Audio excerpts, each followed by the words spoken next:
Greetings and salutations. I'm your boy Kami the Fated Saint, and this is Lost Pop Culture. Now, this is going to end up being the spiritual successor to Limited Series, because as has been filmed on this channel and spoken about ad nauseum, the many problems I've had, and it became a living nightmare trying to deal with Fox, and hence that's why Drive disappeared.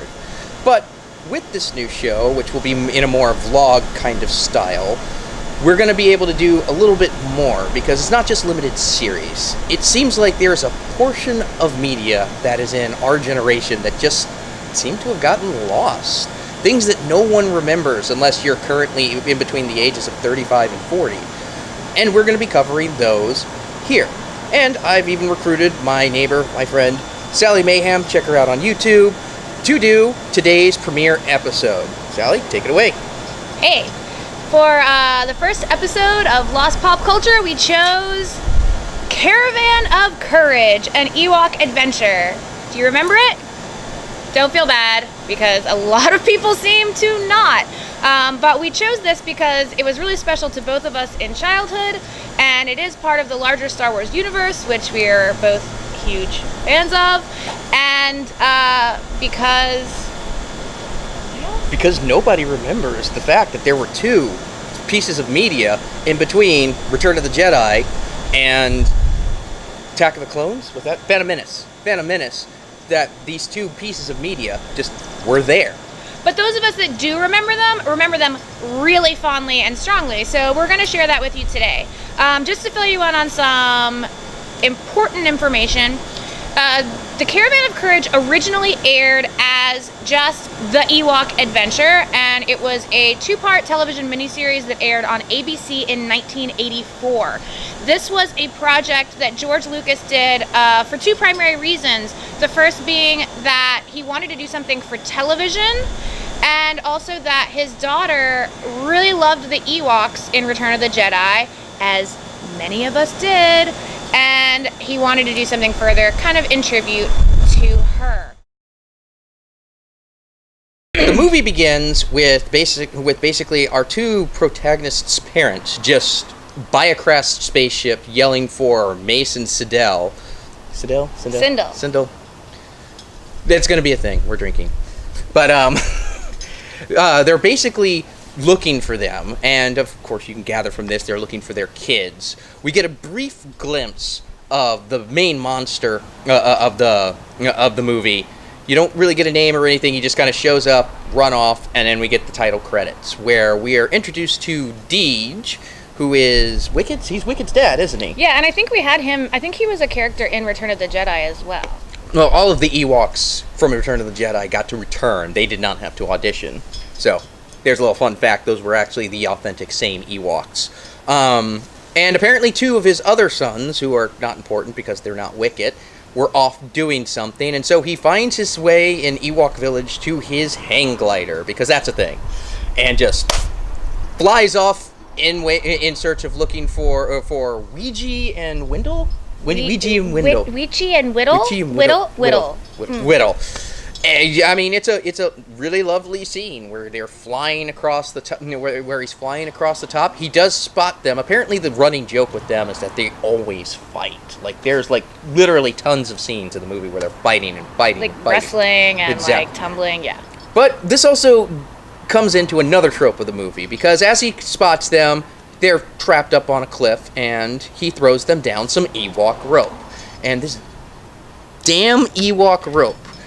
The Ewoks are like the crappiest rope makers in the world. The worst. It comes down to, there are many, many examples in this movie of how bad this rope is. And in fact, the movie would not start without the rope being crappy, because when they're climbing down, the rope breaks and they fall and find the wreckage itself, which leads us into the movie proper, where they go and, of course, they're investigating the ship, and that's where they find the little girl, Sindel.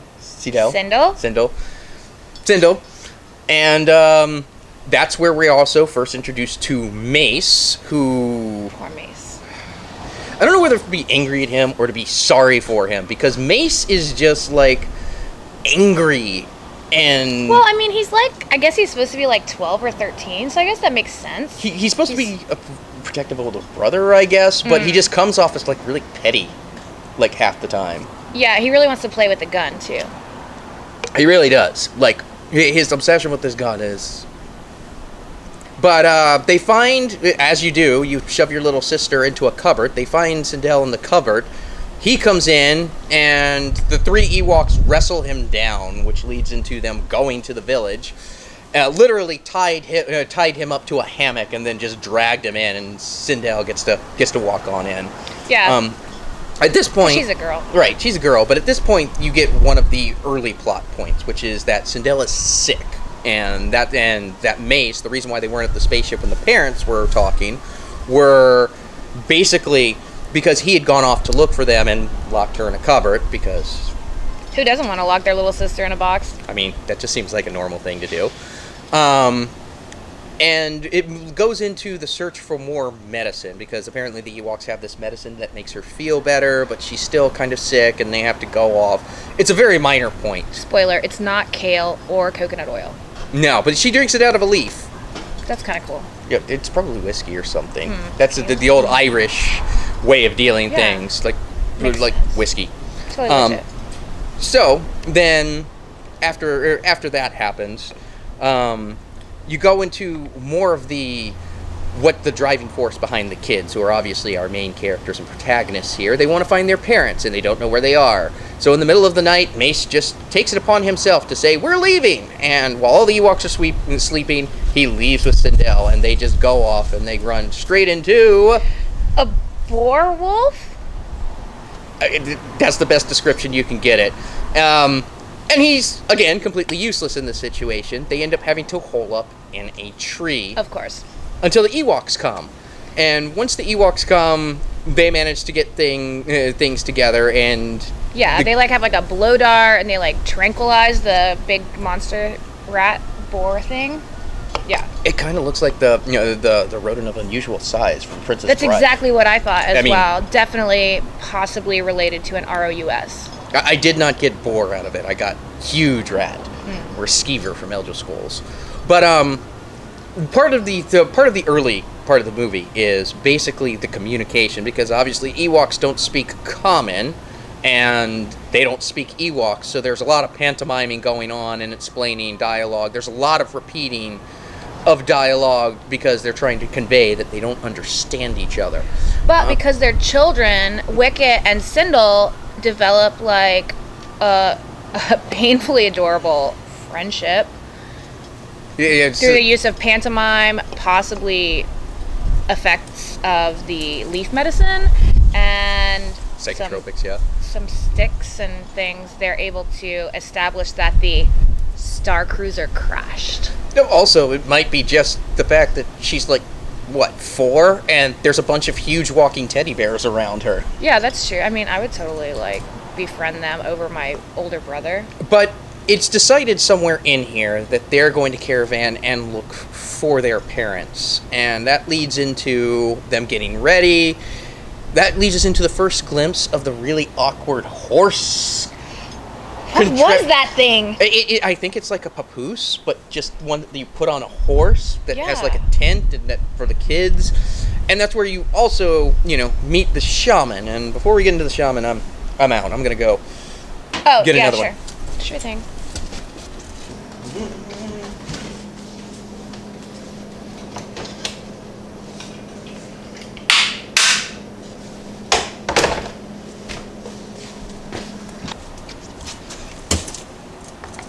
Were you wearing those before I went? Oh, no. This Ewok shaman guy came and gave them to me and told me to wear them while I wait for you. He also said to give you this.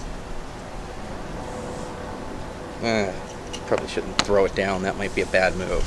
But that's fortuitous because, that's exactly where we are in the story. So, Lograde, the Ewok shaman, calls everyone around, and there's this nice, big, weird kind of satanic pentagram kind of thing on the ground. And there's items all around it, and everyone stands, and they all get an item. And these are actually some of the items. We didn't actually have a candle, so this is just going to have to make do. Yeah, they're apparently the sacred tokens of legendary Ewok warriors. And they...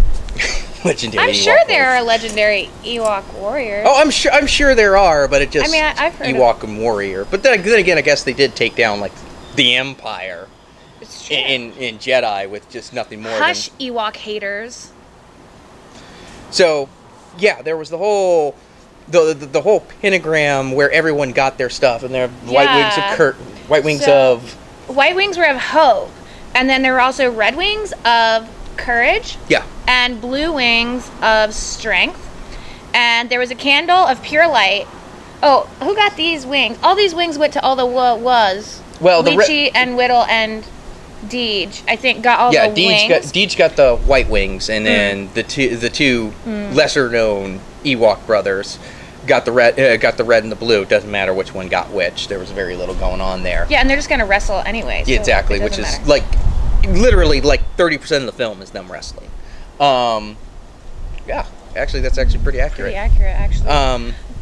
Sindel got the candle of pure light. Wicket got the magic stick. Wicket got a magic stick because he's. Was there a name for the magic stick? He's kind stick? of like a puppy, so he can like fetch it. I guess I don't know. And Mace got Mate's got a rock. a rock.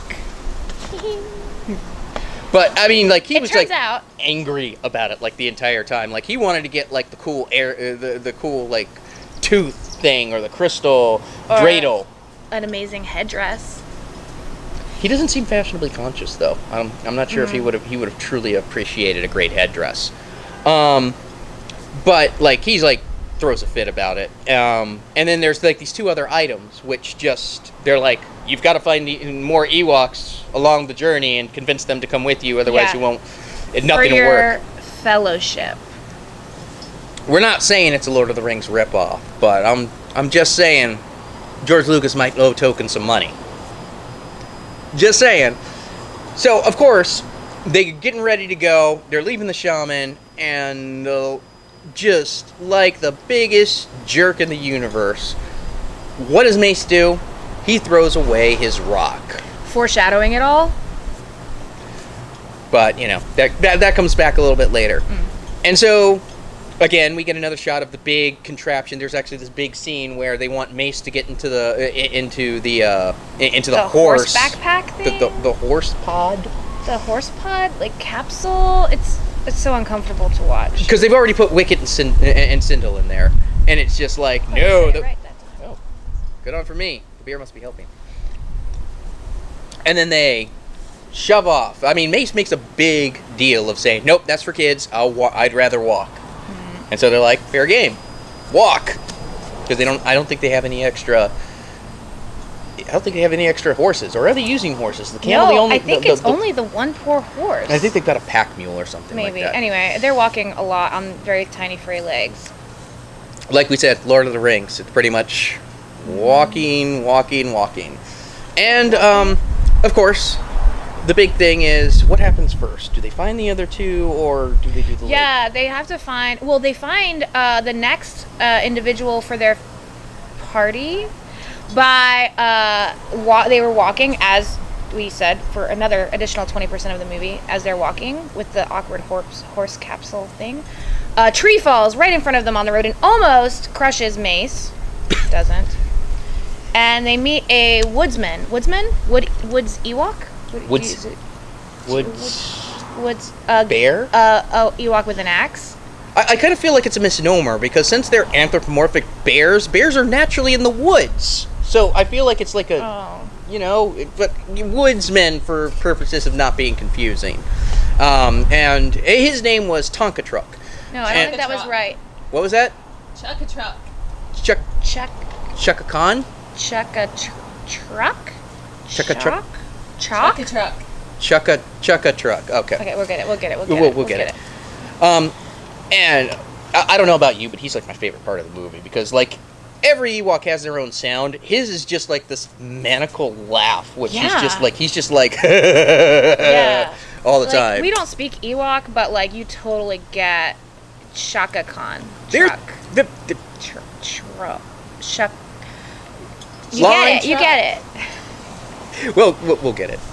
But I mean, like, there's a reason why this guy doesn't hang out in the regular village with everyone else. Clearly, he's got some screw looses.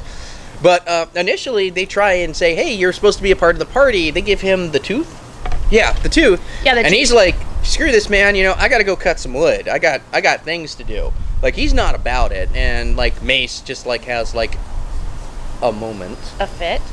No, he has a moment with him. He's like, give me the tooth and I'll give it to him. And it's like, please help me get my parents. Like, he yeah, he's growing up a little bit, Mace. Little bit, but then he regresses back. But, and, he's like, sure, why not? I'm drunk. No, that's just you. Oh.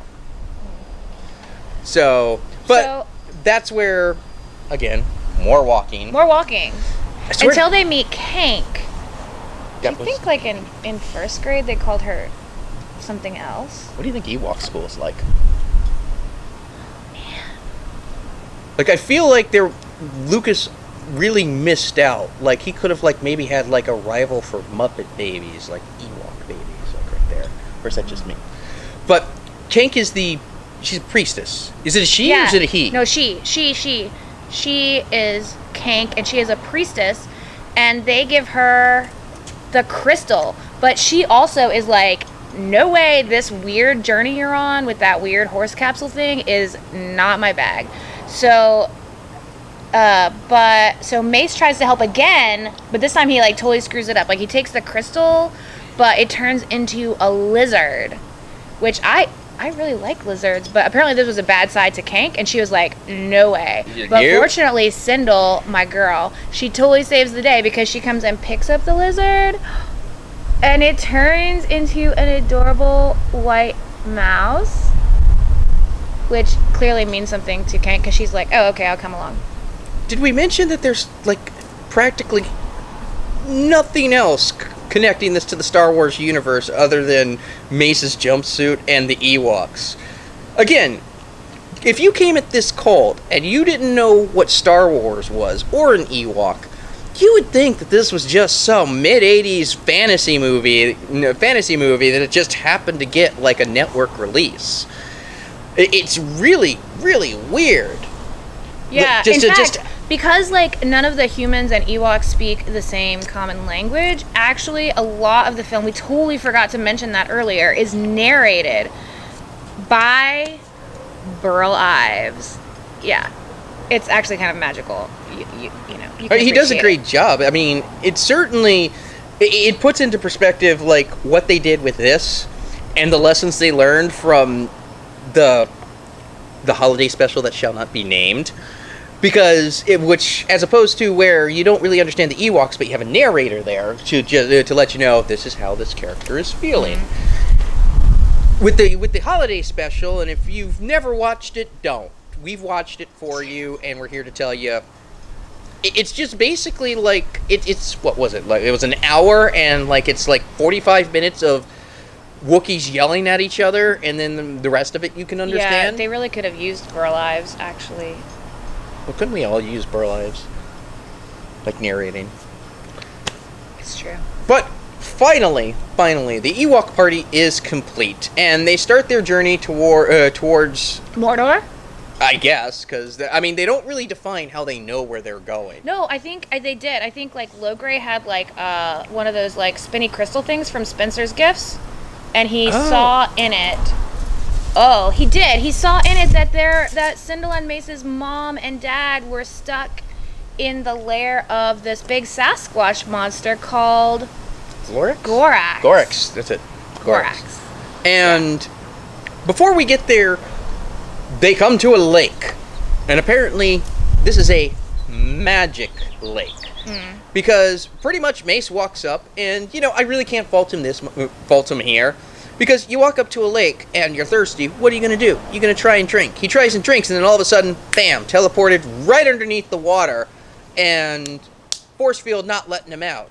And this is actually where he really starts picking up with the character development, because... he's trapped under a giant layer of glass on top of a lake. And nothing any of the other Ewoks are doing are helping until Wicket comes up with his magic stick. This is the only thing the magic stick does, isn't it? It helps him. It allows him to put the stick into the water so that Mace can grab it and pull up out of the water. And somehow the Ewoks pull him out, even though he's a lot bigger than them. Ewoks are way tougher than you Ewok haters think. But I mean, it's weird because it's literally the only thing the stick does. In fact, it's the only thing that Wicket. Well, no, Wicket does get one more moment to shine, but that's coming up in a couple of minutes. True. But I mean, and that leads into the camp scene, where perhaps the weirdest, most Industrial Light and Magic were on some LSD. I'm convinced, because that's where we're introduced at night to the Wisties. The Wisties. And what is a Wistie? A Wistie is just basically a firefly, except it's like a violently aggressive. Like a fairy mosquito. Exactly. And so there's this big scene where, like, they're all flying around and they're, like, doing their thing. It's crazy. And, you know, they're almost to the point of being, like, a little aggro and disruptive. Well, especially since they woke everybody up in the middle of the night, I would not be so, like, cute and chuckly about all these, like, glowing misfits outside my tent at 2 o'clock in the morning as they seem to have been, including Mace, who's normally cranky, but he seemed pretty happy about it. Again, like, maybe he was, like, oxygen deprivation from the... or something going on there. He had the bends. Exactly. He had the bends. But, I mean, they get the bright idea that, hey, maybe this is where we pull out the candle. And Sindel's candle. Yeah, because... It's not a candle. Yeah, Sindel puts out the candle, which was already lit, because apparently it's a candle that never burns out. And it's really handy, though. It would be. It's like it's a flashlight, yet not. Basically, it turned into a cyclone of fairy lights that went right into it, and then just off on the side was another fairy light, which was actually a light shaped like a woman with a very crudely drawn face on her. And when I say crudely drawn, I mean really crudely drawn, like, you know, big anime eyes and just a kind of deal with it. Well, I think it was really important to know that we felt like all of the little light fairy creatures got sucked into the candle except her, and she got left behind, and it made it very tragic and emotional for us in a way. But that's actually not what happened, according to our sources. Wikipedia. That actually what happened is all those Wisties that were flying around in the middle of the night like chaos all got together in the flame of the candle of pure light and transformed into one solo light fairy Wistie named Queen Isrena. So, with everyone in place and having the token character building moment, they head their way back, or not back, they head towards the mountains of Mordor, or the forbidden fortress of the Gorax. They don't want to say the mountains of Mordor, but that's what they made. But, so they get there, and it's basically a big cave with a big rock in front of it. And, they don't know how to get in. They don't know how to get in. P.S. It's say friend and enter. Exactly. But, so who figures it out? Is it Wicket, or is it, like, one of the other ones? No, I think it's one of the Weechie Whittles. Right. And it's like, they're like poking on Mace. It's like, hey, you know, you got the rock. You got the rock. And he's like, yeah. And, like, it's a weird scene where it's like, he's like, yeah, I've got it. And he goes to get it. Like, he even had it for, like, more than 5 seconds. And then he remembers, like, he tossed it. I mean, and it's weird because it's like you tossed it. Like, you walked literally outside and you're like, screw this. He had a tantrum and threw it away. But fortunately, you know, dogs fetch things, I guess. Wicket picked up the rock, so he had it to give Mace at this obviously crucial moment in the plot. And they still don't know how to use it. They don't. They're like sitting there like, what do I do with it? And I think it's No, it's Mace. He gets super frustrated. No, doesn't Karnak like start like doing this, and he's like, what do I do? And he like shakes it, and it's like there's something inside. It's like hollow. This is not hollow. That's not hollow. But he throws it at the ground, it breaks open, and there's an arrowhead there. And the arrowhead just points them in the correct direction, towards the rock. It's like magic Ewok compass. Exactly. It points to the forbidden fortress of the Gorax. And so this is where, like, Mace finally gets to, like, effectively use his gun. Because he uses his gun to disintegrate the rock. Everyone else who's going to do something useful here goes towards the cave. And goddamn, if it wasn't like a trope of the 80s that every single fantasy thing had to have, like, that really fake-looking spider web kind of crap. Like, tell me an early 80s sci-fi fantasy movie that did not have a giant-ass sticky spider web. Oh, speaking of the spider web, we totally missed this part, but as a postscript, Ewok rope sucked so much was when they tried to pull Mace out of the lake, the rope got sucked into the lake. So as you can imagine, when they tried to use the Ewok rope to span the giant spider web, it didn't work. And they fell into the spider web and got stuck, obviously, in what appears to be like, I don't know, cotton candy and I don't know what it was. And there were some pretty fake looking puppets coming down where they kept punching them, and you kept seeing these like big giant spiders came.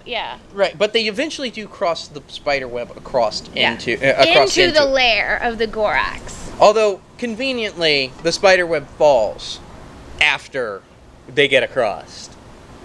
Conveniently. We'll come back to that. And so they get into the lair, and I think now is a really great time. Obviously there's not much going up here, but what do you think the Gorax uses for, like, his hair product? Because that was some goddamn luxurious hair. Ferocious hair. I mean, I feel like I would watch an infomercial about his hair care. Like, that was hair so shiny that it never jobs, for those of you who watch the podcast. That's how good it is. That's Kevin Nash level of hair. And I think it makes sense because the creature creation artist who created the Gorax, as well as a lot of the other effects makeup in Caravan of Courage, actually portrayed the Gorax himself. So maybe he, like, saved himself the best wig. I mean, who wouldn't do that? I mean, I'd do that. Right. But, I mean, it's just like, so you see his house, and his house is surprisingly domesticated. Yeah, I mean, for, like, a cave troll. It's very kind of cozy and, like, Weasley Cottage-ish, actually. Exactly. Like, he's got, like, tables, and he's got, like, chairs, and, like, he's got, like, furniture and like, and some shit. decor, even, like, decor. And he's, like, hanging out with all of his, luxurious hair. Maybe he conditioned today. I don't know.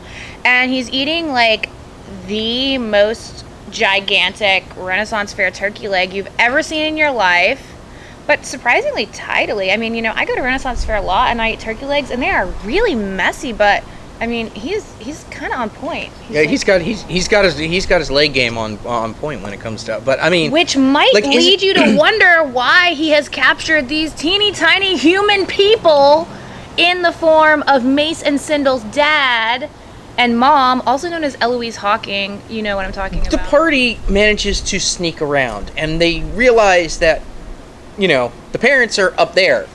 We've got to get up there somehow. And I don't know who came up with the idea. I really don't remember who came up with the idea. But somehow they get the idea of using the Gorax's giant axe to catapult Mace up there. Think about that for a second. They're trying to get two people down, so their solution is to catapult somebody back up. First of all, I call bullshit on that, because there's no way two Ewoks are going to provide enough downward force to get him all the way up there the way they were portraying that. Also, did they once again use Ewok rope on this project? No, they had the spider rope by then. Because they used the spider web, which was way better than Ewok rope. Ewok rope sucks. Like, seriously, if you see it in your hardware store, do not use it for any kind of home improvement project. No, it's not. Ewok rope is not recommended.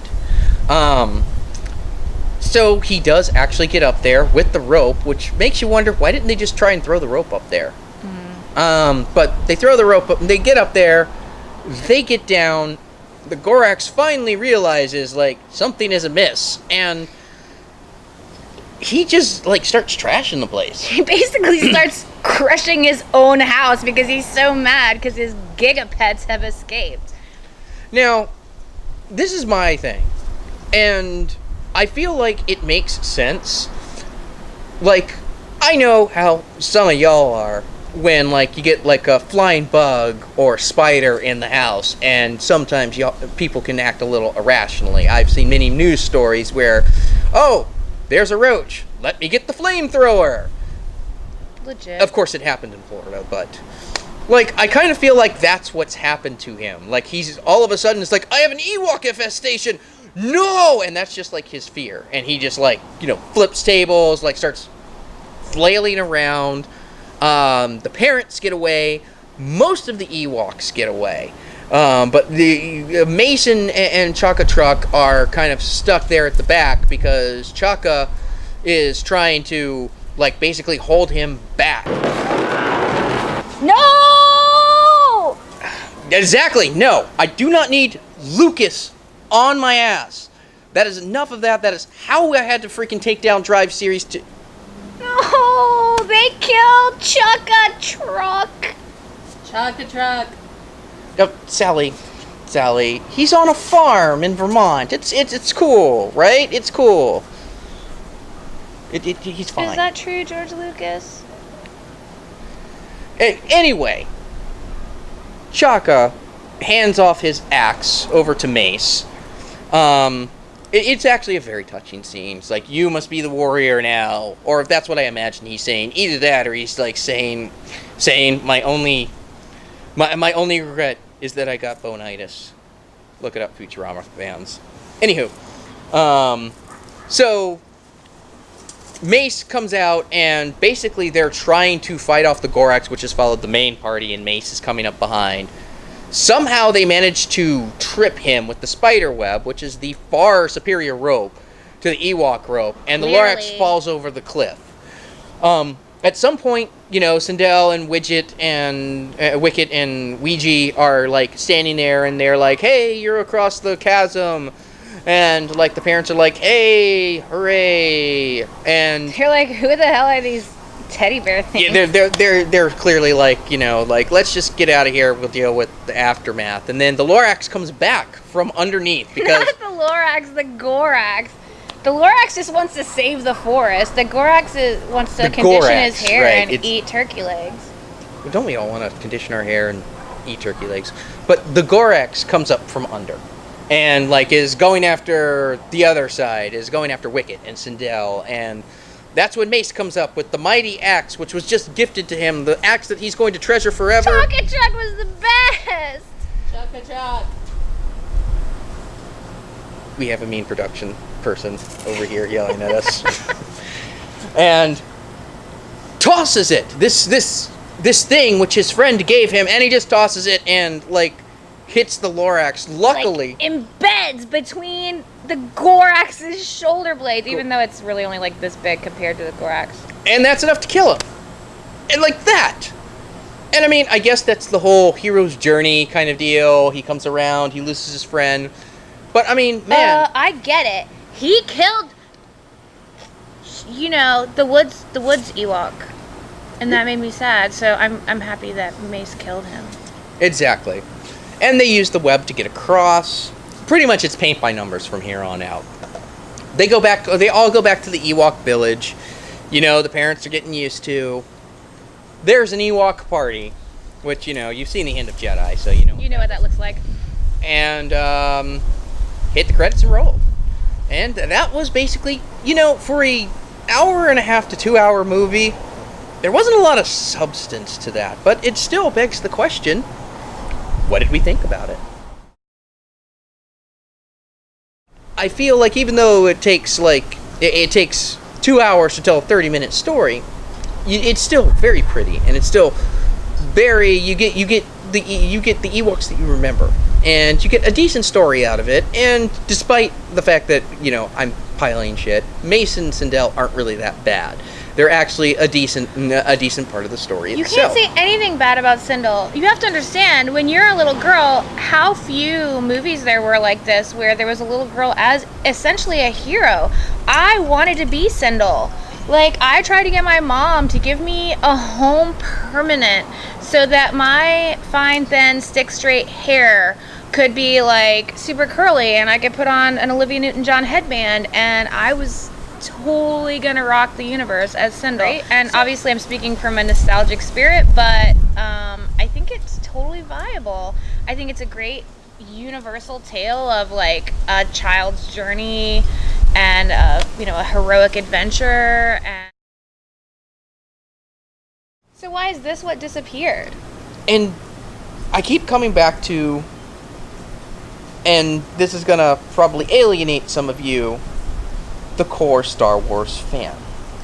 Because like with Phantom Menace, like with Jar Jar Binks, this was not, hardcore Star Wars. Again, no Force, no Empire.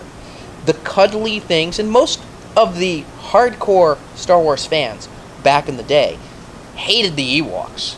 And here's a TV series, a miniseries, all about the Ewoks, with two kids who are two protagonists that we have never met before, have no connection to the Skywalkers or the Solos or anyone in the universe.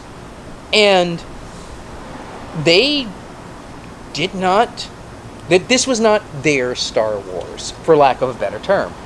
And along with the technology back at the time, because back in the early 80s, like, we're talking pre-VCR, where VCRs were like thousands of bucks to get. Yeah, we would go and rent a VCR at the video store so that we could also rent videos and take those home and watch them. Exactly. This is back in the day when you had the battles of VHS versus Beta.